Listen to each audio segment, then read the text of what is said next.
नवी मुंबई महानगरपालिकेच्या निवडणुका 9-10 दिवसावरती आलेल्या आहेत. प्रचाराला जोर चढलेला आहे. आपल्याबरोबर वनमंत्री गणेश नाईक आहेत. तर काय म्हणाल, 9-10 दिवस फक्त राहिलेत निवडणुकीला, तर 9-10 दिवस आम्हाला पुरतील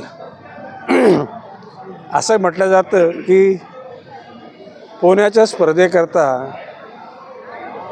ज्यांना प्रॅक्टिस करावी लागते स्विमिंग पूलमध्ये, की जे कधी समुद्रात पोहलेले नसतात, आमचे कार्यकर्ते आणि उमेदवार हे कायम जनसामान्यांच्या मध्ये असल्या कारणानं जनसामान्यांचं प्रेम त्यांनाच मिळणार आहे.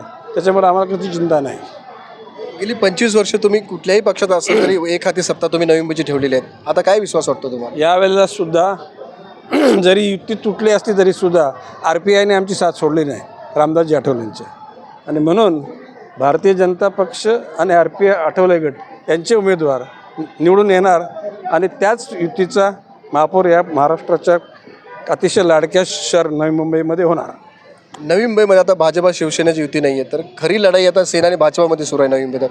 आता आम्हाला माहीत नाही, आम्ही 1 नंबर आहोत, 2 नंबर कोण आहे आम्हाला माहीत नाही, ते तुम्ही शोधा. आता कुठले मुख्य प्रचाराचे मुद्दे आहेत की आपण पुढे घेऊन जातो?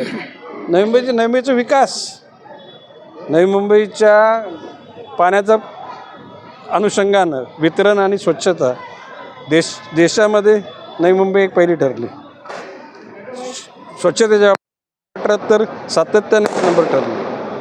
शिक्षण, आरोग्य, यातायात या बाबतीमध्ये नवी मुंबईचा नंबर 1 आहे.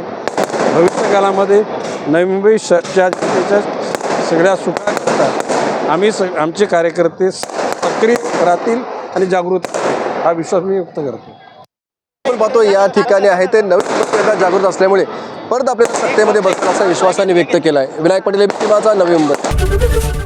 ABP माझा, उघडा डोळे बघा नीट.